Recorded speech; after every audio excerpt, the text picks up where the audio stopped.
economy than many other countries. We have a lot of momentum in those domestic parts of our economy, domestic consumption and domestic investment. There's no doubt that slower growth in the rest of the world and a stronger dollar will act as a headwind for our export growth. Our export growth won't be as good as it otherwise would have been. But at the same time, the dramatic fall in the price of oil goes the opposite direction, and it's a tailwind for the U.S. economy, and those two roughly offset each other. There's always links between economies that go beyond just trade flows. The financial system, contagion, psychology, earnings of our overseas earnings of our corporations. There's a number of ways in which it could affect the United States.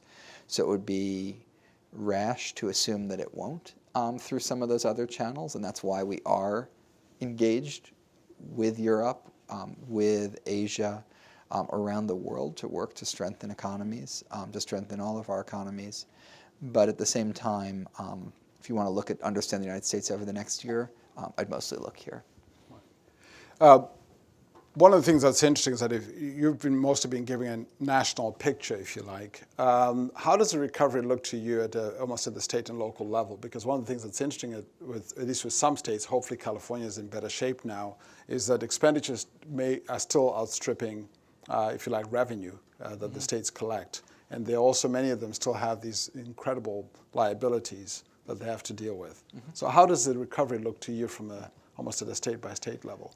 I think an underappreciated part of the business cycle we've been in is that up until about a year and a half ago, there was a very significant contraction in the state and local level that took about a 0.5 percentage point off our annualized GDP growth.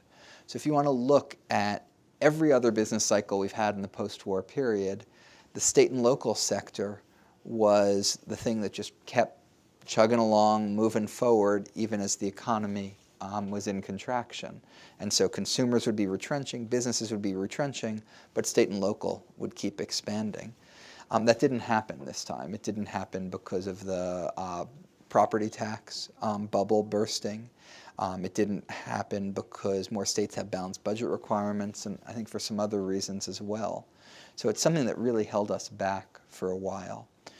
In the last year and a half, a lot of that revenue has been recovering.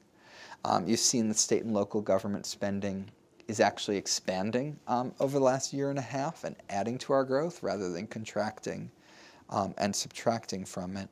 And so my worries at the state and local level are less what it means for the economy over the next year, but more some of the deeper financial